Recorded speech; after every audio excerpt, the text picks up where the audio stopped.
Moda tuis auribus, Ecclesia. Hello everybody, this is Braden from the Catechumen. I just wanted to hop on here real quick to show my support and give my congratulations to Cameron Bertuzzi from the Capturing Christianity channel. For those of you who don't know, Cameron Bertuzzi recently announced that he was going to be converting to Catholicism and confirmed this Easter. Cameron, if you're watching, your journey is both admirable and inspiring to more people than you know. When I was still a Protestant, I watched Capturing Christianity all the time. And more recently, I've greatly enjoyed watching all of the interactions with Catholic apologists and theologians invited onto Capturing Christianity to share their perspective on distinctive Catholic doctrines. The fact that you've decided to convert and be confirmed this coming Easter, which, by the way, is when my wife and I will be confirmed, is such a gift from the Lord, and I just know that He will continue to use your ministry as a force of good and truth.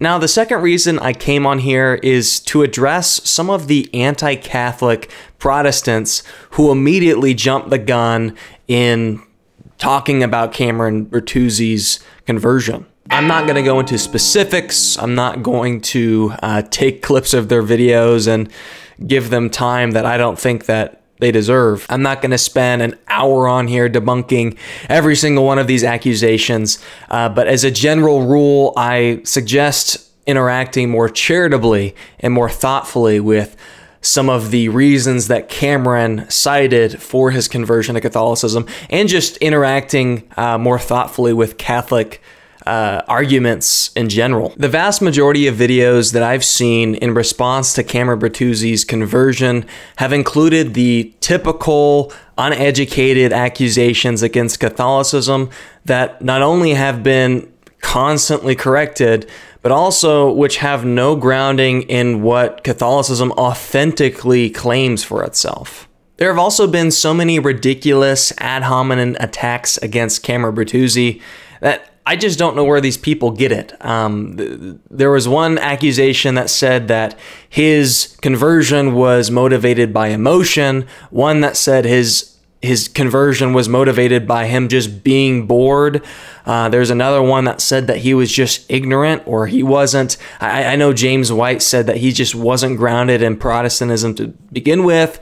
There's just so many ad hominem attacks that don't even address the reasons why he converted, or even put forth a valid argument as to why he should not accept the papal claims, for example. Before offering a vague, overgeneralized critique at Cameron or Catholicism, which is motivated by your ignorance of Catholic theology, try to identify specific doctrines as articulated by Catholic sources, or claims made by Cameron, and respond to them, rather than taking down your own caricatured straw man whose only connection to Catholicism is that it's your own fabrication of it, existing only in your mind. That being said, none of these arguments, none of these accusations have real merit of response, because they're so easily just brushed off as ad hominem or a straw man. I would rather just see some actual interaction from Protestants about the reasons Cameron Bertuzzi accepted Catholicism or accepted the papal claims, or just addressing the arguments directly, rather than just hearing these empty accusations over and over again that are just not based on anything. So I'll just go ahead and leave this portion of the video at that. However, some of you may ask me why I care so much about these claims that are being made if they don't merit much of a response, or if they shouldn't be taken seriously in the first place. Well, I take them to a certain level of seriousness because I used to be one of these anti-Catholics as well. It matters to me because I used to say some of the exact same things these people are claiming back when I was in high school, when I was a Baptist and I was arguing with my Catholic friend. I had almost no knowledge about what Catholicism actually teaches.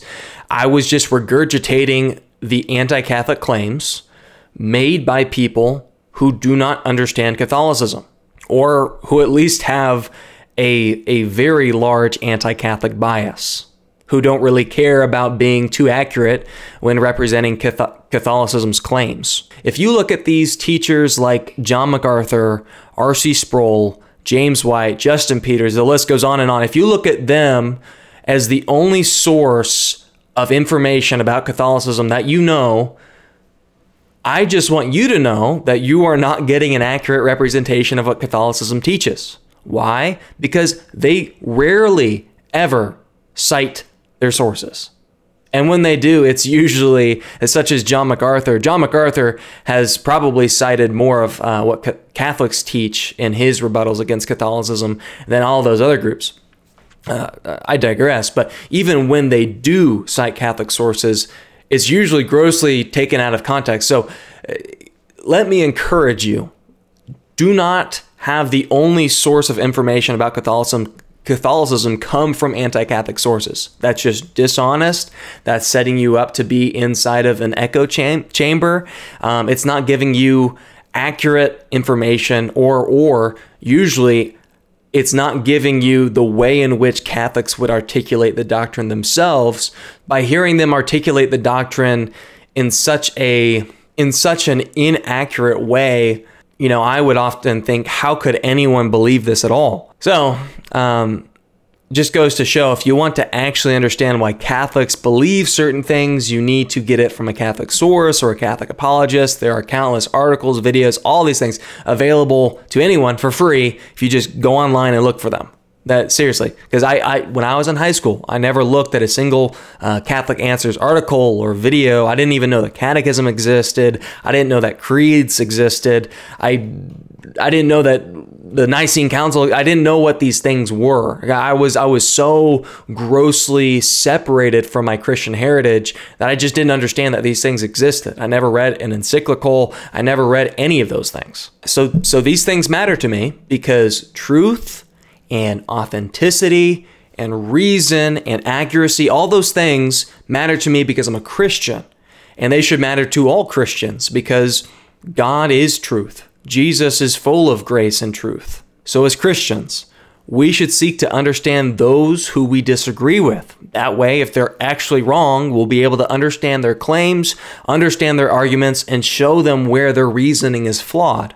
If we are so convinced that we have the truth, then we should not be scared to address the claims directly, how they're articulated from Catholic sources, Protestant sources, etc. So if Catholicism is false, it would make sense for Protestants to directly address the claims of the Catholic Church as addressed by Catholic sources.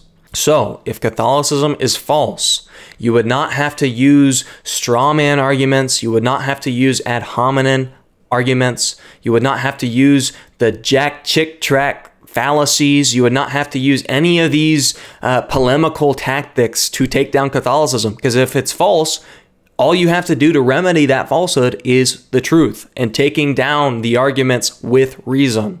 But as is typical on the internet, all you hear is the empty accusations said over and over and over again. If Catholicism is wrong, you should have absolutely no problem articulating the doctrine that you disagree with, the specific doctrine or claim, in how it is supposed to be articulated in Catholic theology, interacting with it, proving it wrong, and leading them to truth. You should have absolutely no problem doing that. Rarely see it. And although it might not be plausible in an absolute sense to prove something wrong, prove it with certainty, you should at least be able to interact with it, how it's articulated. You should not have to re-articulate it in such a way that makes it seem so unbelievable and so stupid that no one should listen to it. That's just not how Christians should interact with each other or with other people. So that being said, we should all care about truth. We should all care about